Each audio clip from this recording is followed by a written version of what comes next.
Hello! Ayan na ba yan? At ngayon, pogi pa rin gumaganap sa Tyrone sa Lavender Fields, Jericho Rosales.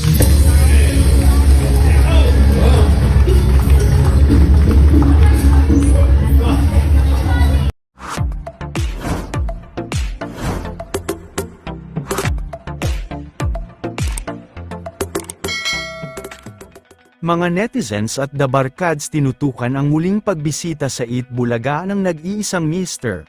Pogi ng 90s na si Jericho Rosales.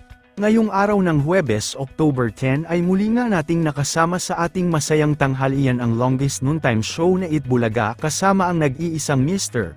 Pogi na si Jericho.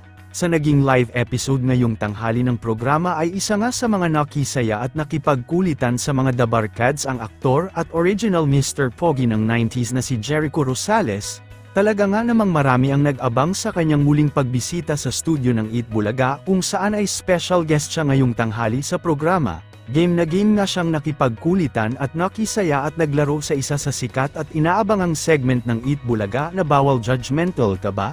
Tila na-miss nga din siya ng TVJ na sina Tito Vic and Joey kaya naman talagang mainit nila itong sinalubong at ni-welcome muli sa studio ng Eat Bulaga. Narito ating panuurin ang naging pagbisita at paglalaro ni Jericho Rosales sa Bawal Judgmental Ka Ba at ang iilang mga masasayang kaganapan ngayong araw ng October 10 sa Eat Bulaga. Ayan na ba yan? At ngayon, pogi pa rin gumaganap sa Tyrone sa Lavender Fields, Jericho Rosales.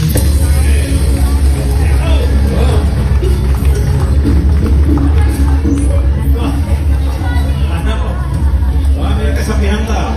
Kasi hindi na pa ako nag-iisip eh. Kaya puro kalabawan niya lang sa isip ko eh. Ito na lang, naniniwala po ako sa kasabihan na once a Bulaga Pogi, always a Bulaga Pogi.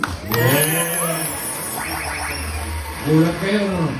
Ano? Alam nyo, Jericho Rosales, ano? Jericho Rosales pala talaga. Kumusta? Masaya, sir. Masaya. Thank you. Sorry, lumayas ako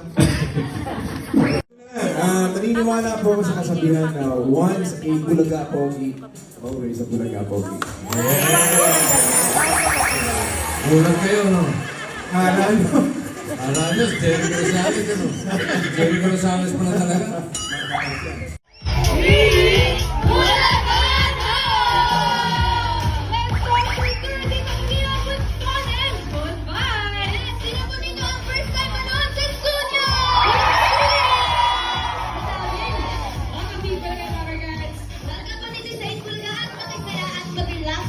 Mag-enjoy po kayo mga Dawarkas.